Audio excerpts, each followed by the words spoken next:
भोपाल में दहेज के लालचियों ने तुषार शर्मा को मौत के घाट उतार दिया।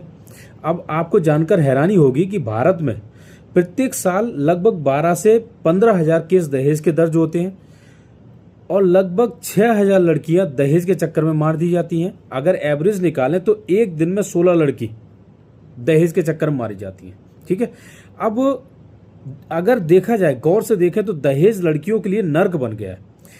कैसे, समझो जरा इस बात को। दहेज तो एक समस्या है ही, साथ साथ में दहेज और समस्याओं को भी जन्म दे रहा है। जैसे एक पिता सोचता है कि हमें भविष्य में दहेज देना पड़ेगा, तो वो लड़कियों को कमी पैदा करता है। ठीक है, यानी कि पैट्रियों की पुरुषवादी सोच होती है कि लड़के ज़्यादा पैदा हों, लड़कियां कम पैदा हों। तो इसीलिए अगर उन्हें पता चल जाता है कि गर्भ में लड़की आ गई है तो एबॉर्शन करवा देते हैं। ठीक है, तो इसे कहते हैं भ्रूण हत्या। अगर गलती से पैदा हो गई लड़की तो फिर उसकी नाक दबा के, उसको भांग सुंघा के मार देते हैं, शिशु हत्या। अब भविष्य में दहेज देना पड़ेगा, इस चक्कर में पिता कटौती करता है, तो वो क्या करता है, लड़कियों को कम पढ़ाता है।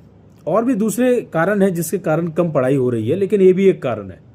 ठीक है, जिससे लड़कियां अशिक्षित रह जा रही हैं। दहेज भविष्य में देना पड़ेगा, अगर पिता गरीब है तो दहेज कहां से लेके आएगा, तो इस चक्कर में वो गरीब लड़का ही ढूंढता है। तो इससे वो पॉवर्टी के सर्कल में फंस जाती हैं, यानी कि गरीब को गरीब ही मिलेगा और फिर वो आगे अपने बेटे या बच्चियों की शादी भी गरीब में करेगा। तो हमेशा एक सर्कल चालू हो जाता है, इसको कहते हैं पॉवर्टी सर्कल। इसके अलावा दहेज नहीं देना पड़े, इस चक्कर में देखा होगा कि आपने कि जो जवान लड़कियां होती हैं 17-18 साल की, उनकी शादी बुड्ढों के साथ कर दी जाती है, होती कि नहीं होती। तो ऐसे में बुड्ढे जल्दी मर जाते हैं, तो विधवा समस्या लड़कियों के साथ हो जाता है ऐसा। अब पुनर्विवाह तो इतना ज़्यादा होता नहीं हमारे देश में, तो बेचारी विधवा होकर के मथुरा वृंदावन में जाके भीख मांगती हैं।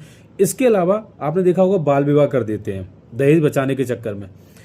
तो बाल विवाह अगर होगा, कोई बच्चे की जल्दी शादी हो गई है, ठीक है, तो जल्दी माँ भी बनेगी।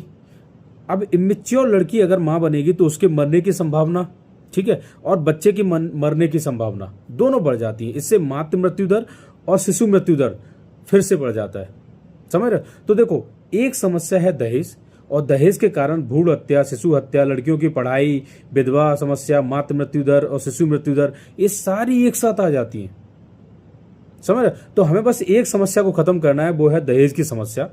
तो बाकी की अन्य समस्याएं अपने आप समाप्त हो जाएंगी।